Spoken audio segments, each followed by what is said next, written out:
Hello, I am Zinfogel. It appears DNA is going to continue Legendary Arena event missions, so I want to try a different format for this week, guys. Let me know what you think, but we are here to talk about Entei. For these particular missions, you have to defeat Entei with 9 Zinpers or less, and they must include 3 Hoenn, Gym Leader and Water Team skills. We'll be doing all missions in the same run. A summary for Entei is that it loves buffing crit, and it attacks with constant spread damage. Entei can inflict a trap and burn, and it also debuffs defenses. Entei is also very vulnerable to flinches. Your teams should take all these traits into account. The game plan is bringing a main striking team to deal with the majority of Entei's health, and then wrap up the event missions with some sacrificial teams. In my case, I will be using Skyla, Cyrus and Winona. My main team doesn't have water team skills, so the other teams will be covering for that. Striker alternatives include any competent water type striker. 3-5 Barry is a more accessible free-to-play option. Crusher Wake is the most budget option available, but he heavily depends on flinch lock to succeed.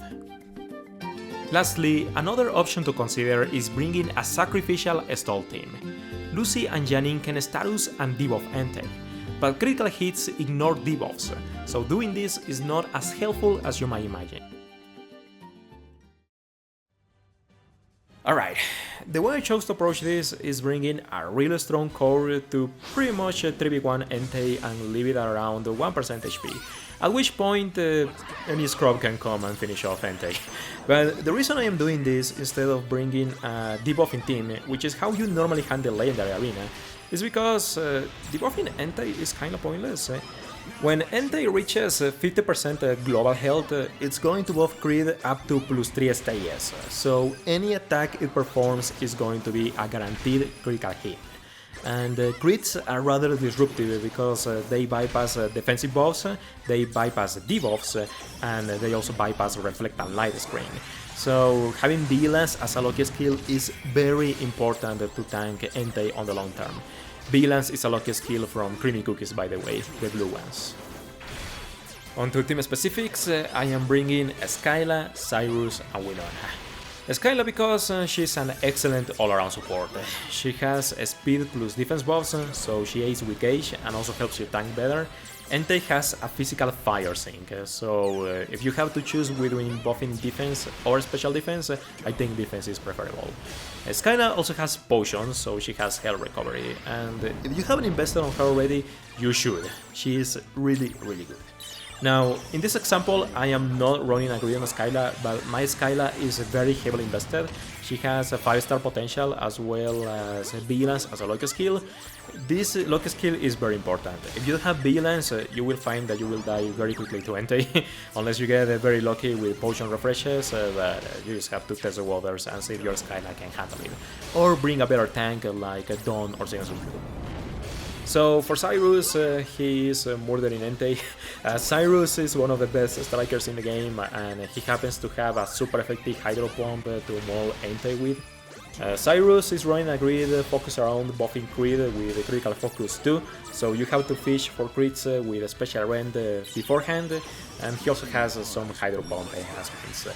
If you don't have Cyrus, then you can run Crusher Wake, though he relies a lot on flinching to succeed. Or you can run some other world type striker in the examples I mentioned earlier in the video. Now, the last part of the core is Winona. She's here because she can summon Rain Dance to buff water type damage, and she also has a 30% chance to flinch with Air Slash and keep Entei in check, and she also activates flying type skills alongside Skyla, so I highly recommend you buff their flying type skill to level 4, so that you get a really chunky plus 84 HP boost for the entire party, and that will really help you here. But this core should easily get to Entei's last health bar, and you can just measure Entei's health and just leave him at a range where you can think that the next teams can finish it off. I'm quite curious. The next team is purely a sacrificial team to cover team skills.